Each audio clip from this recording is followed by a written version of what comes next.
Breaking news చూస్తున్నారు. Iran ఇంకా Israel మధ్య యుద్ధం పీక్ లెవెల్స్కు చేరింది. అయితే రెండు దేశాలు ఒకరిపైన ఒకరి బాంబులు వేసుకుంటూ డ్రోన్స్తో, అదేవిధంగా ఒకరిపైన ఒకరు మిసైల్స్తో కూడా దాడి చేసుకుంటున్నారు. అయితే నిన్న ఇజ్రాయెల్ ఇరాన్ పైన దాడి చేసింది. ఈ దాడుల్లో ఇరాన్కి చెందిన కొంతమంది ముఖ్య నేతలు, అదేవిధంగా న్యూక్లియర్ సైంటిస్టులు కూడా చనిపోవడం జరిగింది. ఆ తర్వాత ఇరాన్ అఫీషియల్గా కొన్ని స్టేట్మెంట్స్ చేసింది.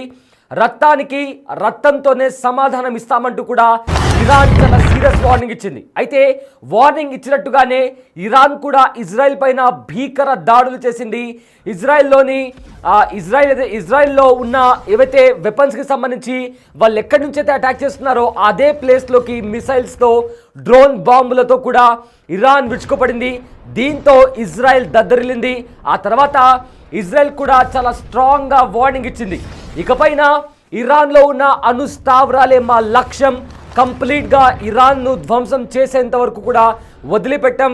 ఇక పాలస్తీన్ ఇంకా గాజాని కాసేపు పక్కన పెట్టి మా ముఖ్య యుద్ధం మొత్తం కూడా, ఏదైతే మేము ముఖ్యంగా పోరాడుతున్న యుద్ధం అంతా కూడా కేవలం ఇరాన్తోనే అంటూ కూడా ఇజ్రాయెల్ కూడా వార్నింగ్ ఇచ్చింది. అయితే ఈ యుద్ధానికి సంబంధించిన కొన్ని విజువల్స్ కూడా ఇప్పుడు ప్రజెంట్ మనం బిగ్ టీవీ స్క్రీన్ పైన చూస్తున్నాము. ఏ రేంజ్లో దాడులకు దిగుతున్నాయో ఇజ్రాయెల్ ఇంకా ఇరాన్ కూడా చూసుకుంటుంటే దానికి సంబంధించిన విజువల్స్ కూడా చూస్తుంటే చాలా అంటే చాలా భయానకంగా కనిపిస్తున్నాయి. ఒకసారి ఆ విజువల్స్ కూడా చూద్దాం.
రైట్, ఇజ్రాయెల్ ఇంకా ఇరాన్ మధ్య యుద్ధం కారణంగా మూడవ ప్రపంచ యుద్ధం సంభవించే అవకాశం ఉందేమో అని అనిపిస్తోంది.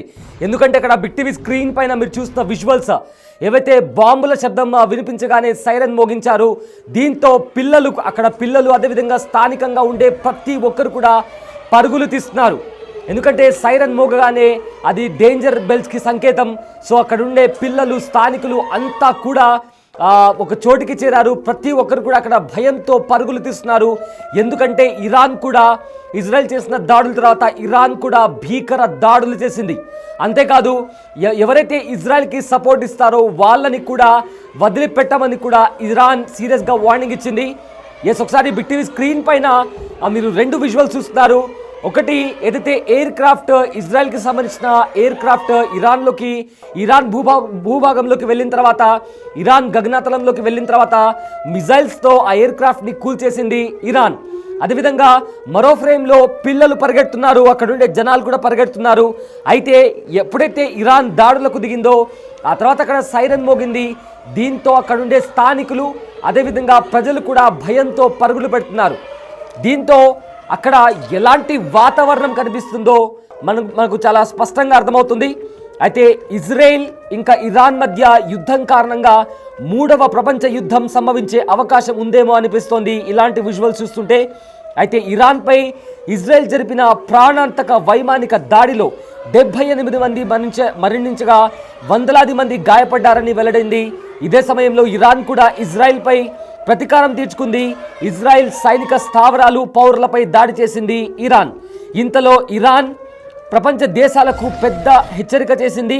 ఏదైతే పాశ్చాత్య దేశాలు ఇజ్రాయెల్కు మద్దతిస్తే వారు తీవ్ర పరిణామాలను ఎదుర్కోవాల్సి ఉంటుందని కూడా ఇరాన్ ఒక ప్రకటన విడుదల చేసింది.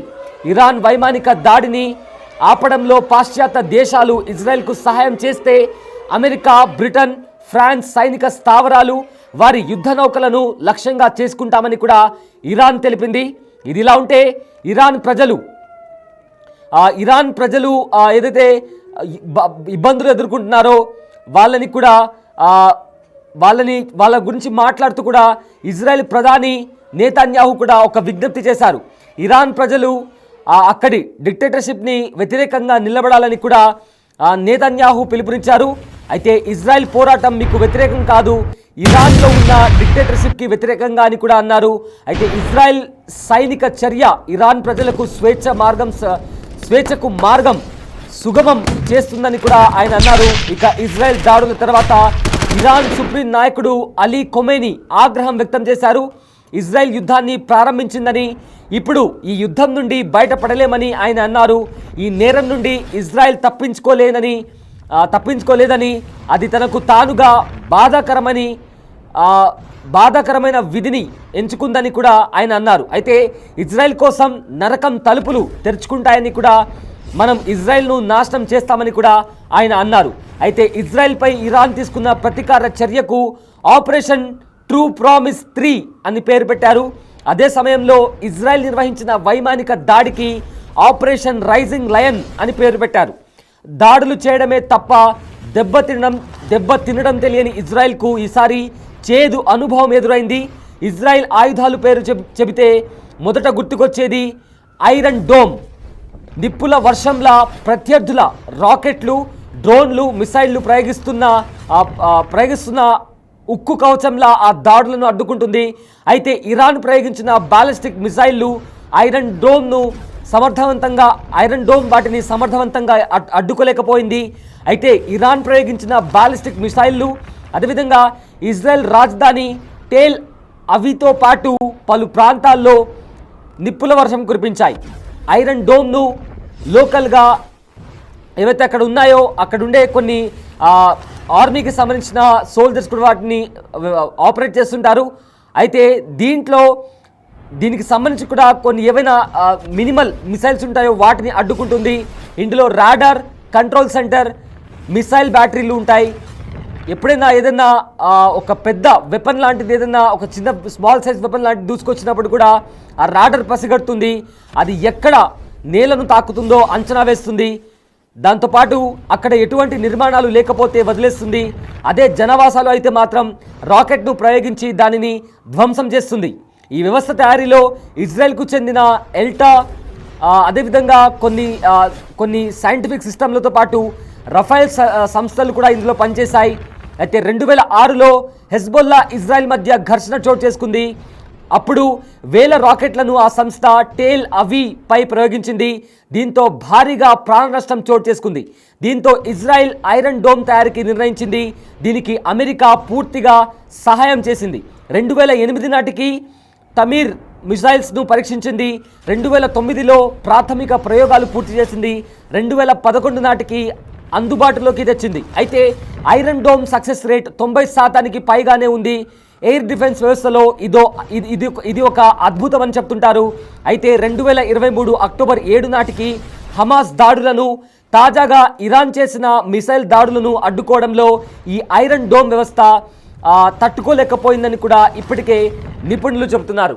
సో ప్రజెంట్ అయితే ఇరాన్ ఇంకా ఇజ్రాయెల్ మధ్య జరుగుతున్న యుద్ధం ఏదైతే ఉందో అది తారా స్థాయికి చేరింది. ఇరు దేశాలు ఒకరిపైన ఒకరు బాంబులతో, మిసైల్స్తో కూడా దాడి చేస్తున్నారు. అయితే మొదట ఇజ్రాయెల్ ఇరాన్ పైన దాడి చేసింది. ఈ దాడిని ఖండిస్తూ ఖచ్చితంగా మేము చేసే దాడి ఇజ్రాయెల్ తీరని నష్టం చూడాల్సి వస్తుందంటూ కూడా ఇరాన్ చాలా గట్టిగా వార్నింగ్ ఇచ్చింది. అయితే చెప్పిన ప్రకారంగానే ఇరాన్ ఇజ్రాయెల్ పైన భీకర దాడులు చేసింది. ఏకంగా ఇరాన్ చేసే దాడులను ఐరన్ డోమ్ తట్టుకోలేకపోయింది. ఈ ఐరన్ డోమ్ ఒక ఇనుప కవచం లాంటిది. ఏదైనా వెపన్ వచ్చి ఒక మిజైల్ వస్తున్నప్పుడు కూడా ఆ మిజైల్ ఎక్కడి నుంచి వస్తుంది, ఎక్కడ స్ట్రైక్ అవుతుంది అని చూసి మరి వాటిని రాకెట్స్తో కూడా కూల్చేస్తుంది ఆ ఐరన్ డోమ్. కానీ ఇరాన్ ప్రయోగించిన బాలిస్టిక్ మిజైల్స్ని అడ్డుకోవడంలో ఐరన్ డోమ్ విఫలమైందని కూడా ఇప్పటికే కొంతమంది నిపుణులు కూడా చెబుతున్నారు. బిగ్ టీవీ స్క్రీన్ పైన ఇరాన్ ఇంకా ఇజ్రాయెల్ మధ్య నెలకొన్న యుద్ధ వాతావరణం గురించి మీరు ఆ విజువల్స్ చూస్తుంటేనే చాలా స్పష్టంగా అర్థమవుతుంది ఎలాంటి దారుణమైన పరిస్థితులు అక్కడ నెలకొన్నాయో. అయితే ఇప్పటికే ప్రపంచంలోని కొన్ని దేశాల మధ్య యుద్ధం జరుగుతుంది.